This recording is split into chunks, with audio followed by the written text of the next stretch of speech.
3, 2, 1। नमस्कार, अविनाश काकड़े। हमारे महाराष्ट्र में एक संगी जमुरा बहुत बड़े पद पर बैठा है, कॉन्स्टिट्यूशनल पद है, उस पर बैठे हुए हैं और वो ज्ञान बांटते हैं। उनके 3 ज्ञान बहुत महत्वपूर्ण है इसमें। अभी पहला ज्ञान उन्होंने दिया कि रेप से बचना है तो संस्कृत श्लोक पढ़िए। नागपुर यूनिवर्सिटी के वाइस चांसलर पद पर वो आए थे, चांसलर बन के, और उसमें उन्होंने दिया कि जो संस्कृत बोलते हैं वो दुष्ट नहीं होते। मुझे नहीं पता कुलदीप सेंगर क्या है, इनके बाबा बुआ जो मठों में बलात्कार करते वो क्या है, उनको संस्कृत नहीं आता है क्या? उनको पढ़ाइए ना, उनको नहीं पढ़ाया क्या अपने संस्कृत? और उन्होंने बताया कि जो मेहमान बनकर आए थे उसमें उन्होंने कहा कि जो भी लोग हैं छात्र, अगर संस्कृत सख्ती कर दी जाए तो सुसंस्कृत हो जाएंगे। अरे भैया, संस्कृत भाषा ही किसी दूसरी भाषा पर संस्कार करके बनी है और किसी भाषा को पढ़ने से अपराध वृत्ति खत्म होती है। ये तो आप जैसा ही कोई महान व्यक्तिमत्व वो बता सकता है ऐसे ज्ञान। आपको तो बुद्धि नहीं आई। आपको तो जस्ट इस वक्त आपके सारे ब्राह्मण लड़की का शादी की उम्र 6 साल होनी चाहिए, इसके लिए पूरा आकांत तांडव, क्या बोलते ये कर रहे थे, तांडव कर रहे थे अंग्रेजों के विरोध में पूरा, कि हमारे धार्मिक इसमें सामाजिक इसमें दखल ना दे और ये ना दे। 6 साल के कर रहे थे।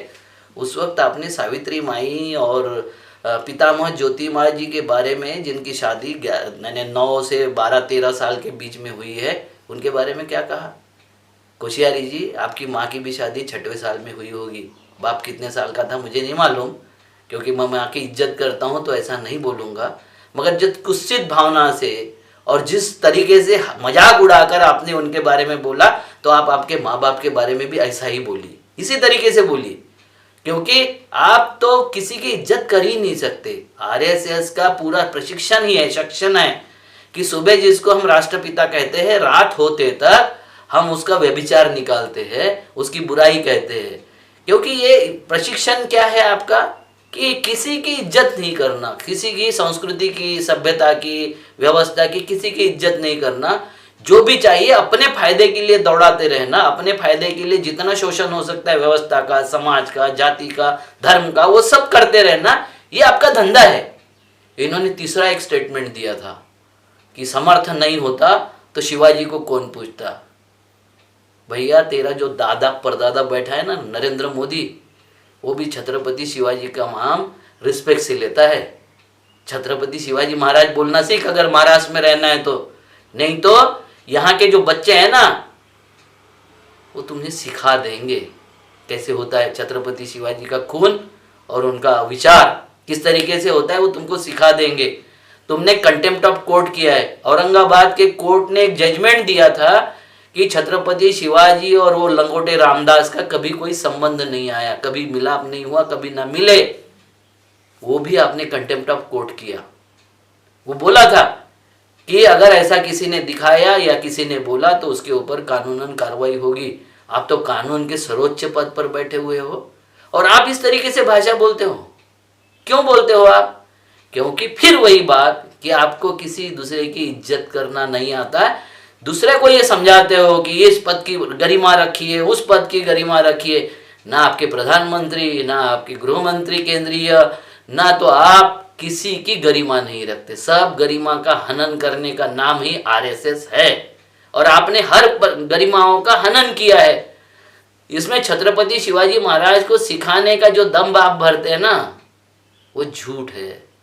ये सब प्रचार कर लिए, 165 साल प्रचार किया है संघियों के बाप दादाओं ने, करीबन 150 किताबें लिख मारी है और सिद्ध नहीं कर सके इनके ये गुरु थे, क्योंकि गुरु हो नहीं सकता।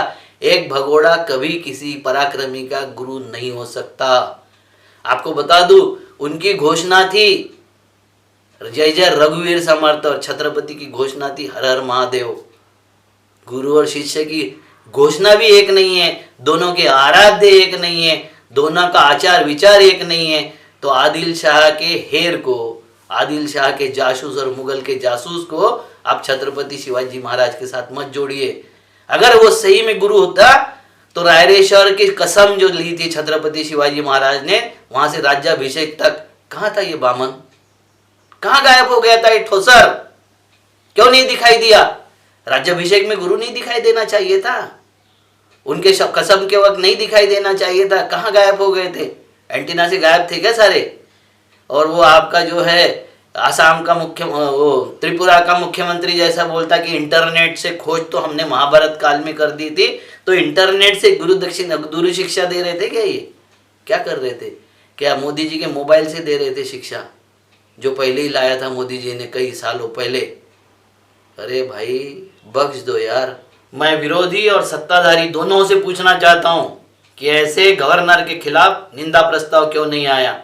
शिवसेना, राष्ट्रवादी और कांग्रेस, इनको तो चाहिए ना, पुरोगामी का नाम लेके ये लोग सत्ता में आए हैं, सत्ता में रहते हैं, पुरोगामित्व का चोला ओढ़ते हो, क्यों नहीं शिवाजी महाराज का, फूले दाम्पत्य का, सबका अपमान करने के बाद इनके विरोध में क्यों नहीं निंदा प्रस्ताव आया?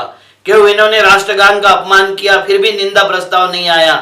राष्ट्रपति को क्यों नहीं इन्होंने भेजा कि इसको वापस बुलाइए? ये ना तो राष्ट्र के साथ ईमानदार है, ना हमारी महाराष्ट्र की भूमि के साथ ईमानदार है, ना हमारे महापुरुषों के पास ईमानदार है, किसी के साथ ईमानदार नहीं है। ऐसे बेईमान को महाराष्ट्र में हम नहीं रखेंगे। क्यों नहीं बोला? और हाँ, विरोधी पक्ष नेता जो सावरकर के लिए पिछवाड़े में पेट्रोल लगाए जैसा कूदता है और बोलता है, वो स्पष्ट करे कि शिवाजी का, महाराज का महत्व तुम्हारी नजर में क्या है? ज्योतिराव फुले जी और सावित्रीबाई फुले जी का महत्व तुम्हारी नजर में क्या है?